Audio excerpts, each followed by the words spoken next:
Frankenstein, written by Mary Shelley.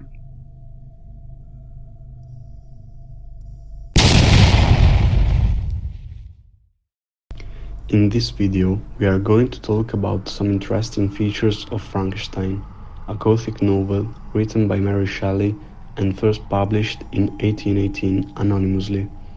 This masterpiece was born from a competition between Mary, Percy Shelley, Lord Byron, and the writer John Polidori to see who could write the best horror story. All of them were at Lord Byron's villa at Lake Geneva to spend a summer vacation there.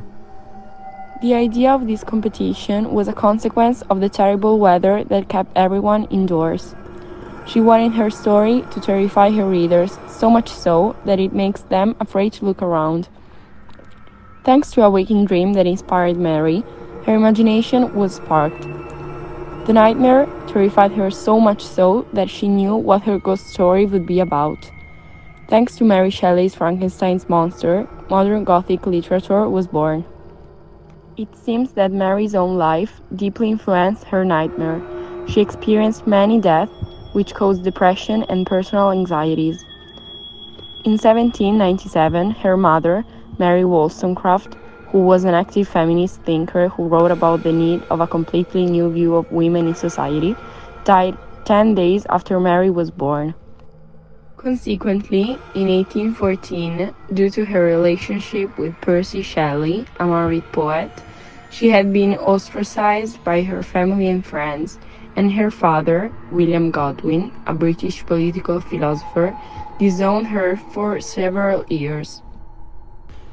Therefore, Mary became pregnant, but her first daughter was born prematurely and died after 13 days. At the age of 18, in 1816, Mary started writing Frankenstein. In the same year, she became pregnant, and her sister Fanny Imlay killed herself when she was only 22. Thus, she had 2 more children, but both died. Eventually, Mary gave birth to Percy Florence, who survived. In 1822, Mary's husband drowned in a sailing accident in Italy.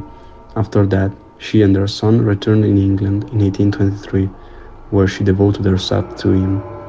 Moreover, she wrote other books, but they weren't as successful as Frankenstein. In her later years, she got closer to her father again, and eventually, she died on 1st February 1851 at the age of 53, probably due to a brain tumor. Thank you for your attention. The video was made by Matteo Galliera and Eleonora Dalla Salda.